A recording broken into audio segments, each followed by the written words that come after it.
Excuse me দাদা, একটু আপনার সঙ্গে কথা বলা যাবে? বলো। অ্যাকচুয়ালি আমি কুচবিহার থেকে কলকাতা যাচ্ছি তো, হ্যাঁ, তো আমার এই পার্সটা হারিয়ে ফেলছি। তো যেহেতু আমি কুচবিহার থেকে কলকাতা যাবো, আমার পয়সা দরকার আছে, তো ইতিমধ্যে আমার পয়সা নেই, তো এই মোবাইলটা আমি বিক্রি করব, তো আপনি কি এটা নেবেন? ভালো একদম নতুন। ভালো? হ্যাঁ। কোন কম ভিডিও দাদা, আমি একটা মুরগি পাইছি, 35,000 টাকা চাচ্ছি। ভালো আছে, 1000 টাকা বলেন কি দাদা? 35,000 টাকা নতুন মোবাইল আমি 40,000 টাকা নিচ্ছি, 5,000 টাকা আমি লস করে দিচ্ছি আপনাকে। না না, 1000 টাকা নেবো, 5,000 টাকা দেন, মোবাইলটা দেখে যাবে। একদম ভালো দাদা। মডেল কত? মডেল ভিভো আছে তো, ভালো। ঠিক আছে, আমি 1000 টাকা দেবো, দেখে 5,000 হবে না, আমার কাছে 1000 টাকা আছে। আচ্ছা ঠিক আছে, আমার যাইতে হবে তো, পয়সা নেই তো, পরে এসে আবার ঝামেলা করবে। না না না না, যাইতে হবে দাদা, আমি বিপদে পড়ি তো আপনার এখানে আসছি, পাঁচ হারিয়ে ফেলছি। মনে নেন, হ্যাঁ, ভালো করে চেক করে নেন। ঠিক আছে দাদা, থ্যাংক ইউ, ভালো থাকে, হ্যাঁ, মোবাইল ভালো আছে। আসলাম। একটা মুরগি পাইছে, কম দামে একটা ভালো মোবাইল পাবো, সেই খুশি আনন্দ লাগছে।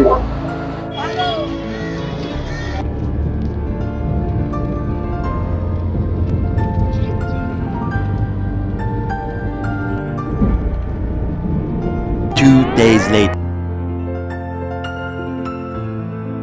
দেখ, মোবাইলটা ভালো ভালো পাওয়া হয়, এত কম দামে এত ভালো সেট, ভালোই না চলছে।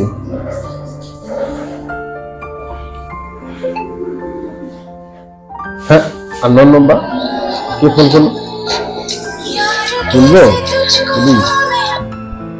হ্যাঁ, হ্যালো। হ্যালো, আমি থানা থেকে বলছি। হ্যাঁ, আচ্ছা, আপনি যে মোবাইলটা ইউজ করেছেন, আপনি কি জানেন এই মোবাইলটা চুরি হওয়া মোবাইল? না স্যার, আমি তো জানি। আরে মোবাইলটা কি করে, কোথায় পেলে? আমি তো কিনে নিয়ে গেছি স্যার। কিনে নিয়েছো? না, তোমাকে থানায় আসতে হবে, নাহলে যে কোনো মুহূর্তে তোমাকে কিন্তু আমরা গ্রেফতার করতে পারি। তুমি শীঘ্রই থানায় যোগাযোগ করবে আমাদের সঙ্গে। Hello hello hello sir. হ্যাঁ, বুঝতে পারছি, আপনি চলে আসবেন।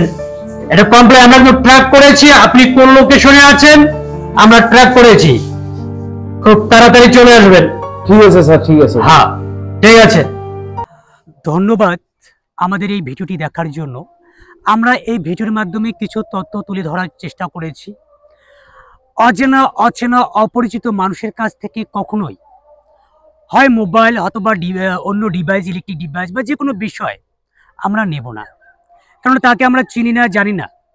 সেটা হয়তো চুরির কোনো মোবাইল হতে পারে। আমরা সেই চুরি করা মোবাইল যদি আমরা কম পয়সায় নিই, পরবর্তীতে দেখা যাবে আমাদের জীবন কিন্তু বিপন্ন হতে পারে। তাই আপনাদের কাছে রিকোয়েস্ট, আপনারা অচেনা মানুষের কাছ থেকে কখনো এই সমস্ত জিনিস কিনবেন না। ধন্যবাদ ভিডিওটি দেখার জন্য। আর যদি ভালো লাগে তাহলে অবশ্যই আমার চ্যানেলটাকে সাবস্ক্রাইব করবেন, এবং পরবর্তীতে যাতে আরও সচেতনমূলক কিছু ভিডিও আপনাদের সামনে তুলে ধরতে পারি। ধন্যবাদ।